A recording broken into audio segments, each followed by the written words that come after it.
तब माँ दुर्गा ने रोते हुए भक्त को गले लगाया। एक भावुक भक्ति कथा। एक छोटे से गांव में रमेश नाम का एक गरीब किसान रहता था। उसका जीवन संघर्षों से भरा था।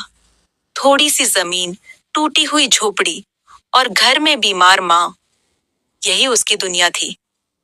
मेहनत बहुत करता, लेकिन किस्मत जैसे हमेशा रूठी रहती। कभी फसल सूख जाती, कभी कर्ज बढ़ जाता। गांव वाले भी उसका मजाक उड़ाते कि तेरे भगवान ने तुझे क्या दिया। रमेश का एक ही सहारा था, उसकी अटूट श्रद्धा। वह रोज सुबह उठकर गांव के छोटे से मंदिर में जाकर माँ दुर्गा की पूजा करता। मंदिर बहुत भव्य नहीं था, लेकिन उसके लिए वही सबसे बड़ा महल था। वह अपनी कमाई का थोड़ा सा हिस्सा फूल और अगरबत्ती में खर्च करता और सच्चे मन से कहता, माँ, मुझे कुछ नहीं चाहिए, बस मेरी माँ ठीक हो जाए। समय बीतता गया, पर उसकी माँ की तबीयत और बिगड़ती गई।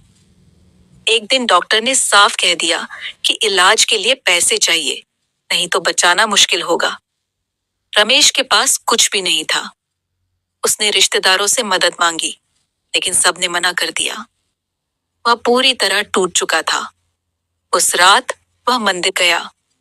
बारिश हो रही थी, बिजली चमक रही थी। मंदिर में कोई नहीं था। वह माँ दुर्गा की मूर्ति के सामने बैठ गया और फूट फूट कर रोने लगा। उसकी आवाज में दर्द था। माँ, क्या मेरी भक्ति में कमी है? क्या मेरी प्रार्थना आप तक नहीं पहुंचती? मैंने हमेशा आप पर भरोसा किया, फिर भी मेरी परीक्षा क्यों? आंसुओं से भीगा उसका चेहरा और कांपती आवाज पूरे मंदिर में गूंज रही थी। अचानक तेज हवा चली, दीपक की लौ हिलने लगी। मंदिर में एक दिव्य प्रकाश फैल गया। रमेश ने आंखें उठाई। उसके सामने एक अलौकिक रूप प्रकट हुआ। लाल साड़ी, 10 भुजाएं, तेजस्वी मुखमंडल और सिंह की सवारी। स्वयं माँ दुर्गा प्रकट हो गई। रमेश घबरा गया। वह जमीन पर गिर पड़ा।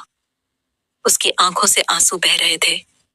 माँ ने कोमल स्वर में कहा, वत्स, क्यों रो रहे हो? क्या तुम्हें मुझ पर विश्वास नहीं? रमेश ने कांपते हुए कहा, माँ, विश्वास तो है, पर दर्द बहुत है। मैं अपनी माँ को खो नहीं सकता। मैं असहाय हूँ। माँ दुर्गा उसके पास आई। उन्होंने अपने करुणामयी हाथों से उसे उठाया और उसे अपने आंचल में भर लिया। वह क्षण अद्भुत था, जैसे सारा दुख पिघल गया हो। माँ ने कहा, हर भक्त की परीक्षा होती है, लेकिन मैं अपने सच्चे भक्त को कभी अकेला नहीं छोड़ती। तुम्हारी श्रद्धा ने मुझे यहाँ आने को मजबूर कर दिया। उन्होंने अपना एक हाथ उसके सिर पर रखा। उसी क्षण रमेश के मन का सारा भय दूर हो गया। माँ ने कहा, कल सुबह तुम्हारे घर सहायता पहुंचेगी।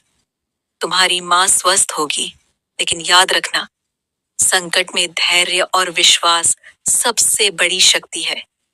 यह कहकर माँ दुर्गा अदृश्य हो गई। मंदिर फिर शांत हो गया, जैसे कुछ हुआ ही न हो। लेकिन रमेश के हृदय में अब अटूट शांति थी। अगली सुबह गांव में एक बड़ा चमत्कार हुआ। शहर से एक समाज सेवी संस्था आई, जो गरीबों की सहायता कर रही थी। किसी ने रमेश का नाम सुझाया। संस्था ने उसकी माँ के इलाज का पूरा खर्च उठाने का वादा किया। इलाज शुरू हुआ और कुछ ही दिनों में उसकी माँ की तबीयत सुधरने लगी। गांव वाले हैरान थे। जो लोग पहले उसका मजाक उड़ाते थे, अब उसकी श्रद्धा की प्रशंसा करने लगे। रमेश जानता था कि यह सब माँ दुर्गा की कृपा है। कुछ महीनों बाद उसकी फसल भी अच्छी हुई। कर्ज धीरे धीरे उतरने लगा।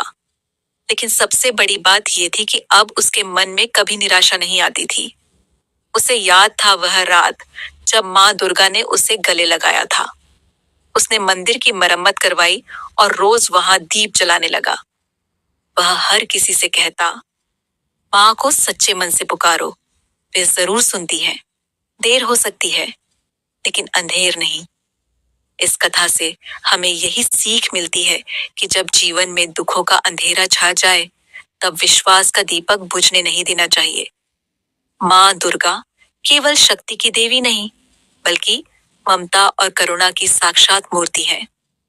वे अपने भक्तों के आंसू देखती हैं और सही समय पर उन्हें गले लगाकर उनका दुख हर लेती हैं। जब भी मन टूटे, जब भी रास्ता बंद लगे, सच्चे मन से पुकारिए, क्योंकि एक माँ अपने बच्चे की पुकार कभी अनसुनी नहीं करती। ऐसे ही और कहानी और कथा सुनने के लिए हमारे चैनल को लाइक, शेयर, फॉलो और सब्सक्राइब करें। धन्यवाद।